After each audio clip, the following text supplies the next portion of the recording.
All right, I'm here with Daniel Horne, artist of the Masterpieces Monster Edition trading card set. Daniel, thank you so much for the time.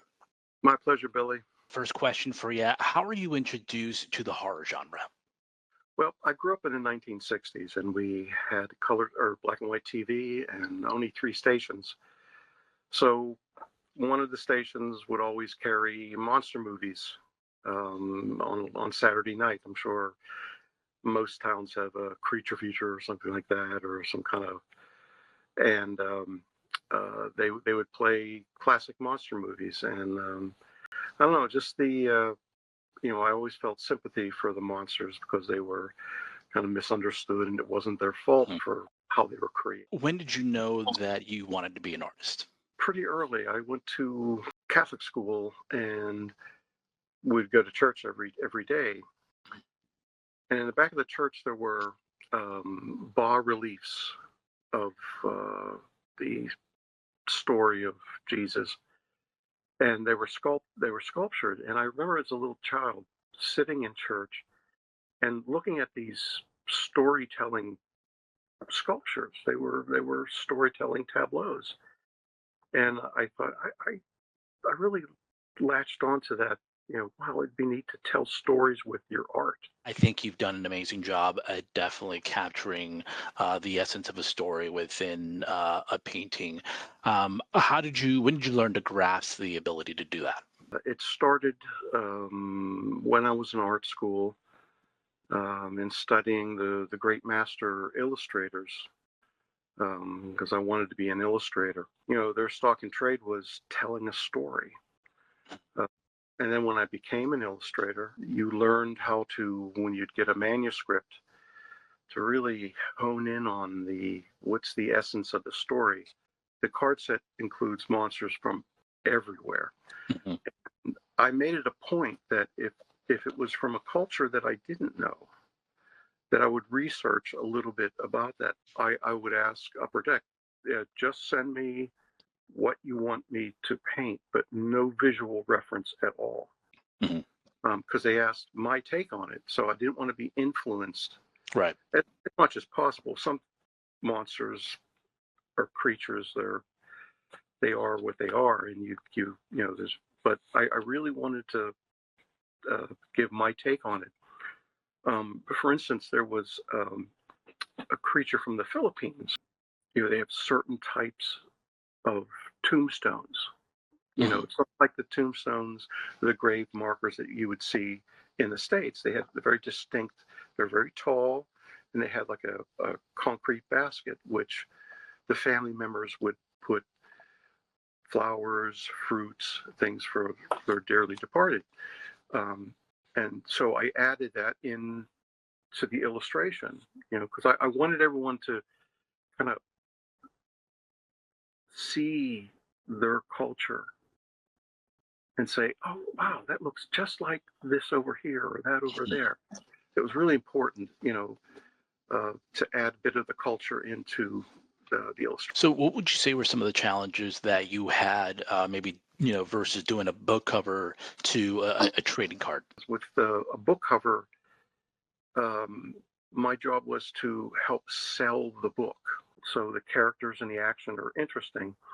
But with a card set, I didn't have to worry about type or um, placement of things. I could get right into the character, no matter what that character was. So, Daniel, what was it like getting the call to be the artist on Masterpieces Monster Edition? I got an email from the then art director, and she said, we would like you to do this monster card set. She said that she had been a big fan of my classic monster work. It was one of those cherry on top of your career that hopefully every artist would get a chance to do. I never thought I would get a chance to do card sets because I collected cards back in the 60s when, Mhm. the monster cards and the kind of monster in cars and cartoons and things like that. So I was well aware of cards. And um, so I was just so excited to do this. What was your vision early on for the set from the beginning? So it was my job to make the art that not only would be enjoyed by adults, but be accessible to kids. That was a big focus of mine. I wanted kids to collect these cards as well as Yeah. adults, but especially kids, and not to make them so gruesome. I don't do blood or like the Mhm. real gruesome stuff, but and I want people to say, "Oh, that's an interesting character. Maybe I'll let me see if I could find a book on that." So, when creating a painting, what's your artistic process like? Well, it all starts off with what they want you to do, um, and then do research. And again, I didn't want any kind of visual influence at all. I would do a small sketch to get approved, and then from that, I would do a more refined drawing. I did the card set digitally. Then I would take the approved line drawing into, I work on a Cintiq and use Painter, Corel Painter, and Photoshop. The same way that I've been working in oils, I would do it, paint it, and then every 5 cards I would send them off to get approved, and then I would do the next 5 and next 5 after that. What do you want collectors to take away from the amazing artwork that you've done for this set? Just enjoy the art and maybe find out a little bit about these interesting, very interesting characters and the cultures that spawned them.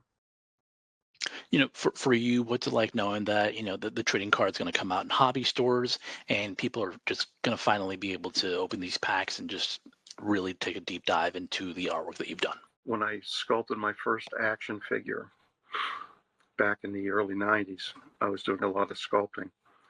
And I was in a toy store with my young son at the time. And I remember a young boy walked up and grabbed the toy.